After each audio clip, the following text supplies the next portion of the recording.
1400 বছর আগে। সুবহানাল্লাহ। আল্লাহ তাআলা সূর্যকে বলেছেন, খুব লক্ষ্য করুন, সূর্যের আরবি হচ্ছে শামসুন, সিরাজুন, ওয়াহাজুন, দিয়াউন।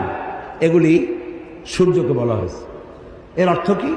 সূর্যকে বলা হয়েছে আলো, আলো উৎপাদনকারী, উত্তাপ সৃষ্টিকারী, আলো বিকিরণকারী, উত্তপ্ত, উজ্জ্বল, প্রজ্জ্বল, আলো বিকিরণকারী, এটা হলো সূর্য। আর চাঁদ সম্পর্কে কি বলছে লক্ষ্য করুন। আলাম তারাম কাইফা খালাকাল্লাহু সাবআ সামাওয়াতিন তিবাকা وجعل القمر فيهن نورا وجعل الشمس سراجا।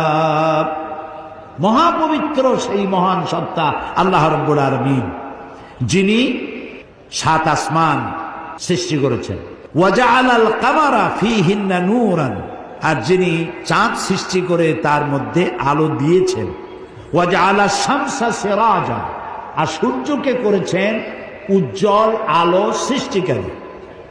দেখুন, সূর্যকে বলা হলো শামসুন, উত্তপ্ত আলো, উত্তাপ সৃষ্টি করে যেটা, সেটার নাম শামসুন, সিরাজুন, ওয়াহাজুন, দিয়াউন। আর চাঁদের কথা বলতে গিয়ে আল্লাহ তাআলা বলেছেন কামারা মুনিরা। চাঁদের আরবি হলো কামার, আর মুনিরা মানে আলোক প্রাপ্ত। চাঁদের নিজের কোনো আলো নাই, আলো প্রাপ্ত হয়ে সেই আলো সে বিকিরণ করে। এই কথা কোরআন শরীফে আল্লাহ তাআলা 1400 বছর আগে বলে দিয়েছেন। সুবহানাল্লাহ। এরপরে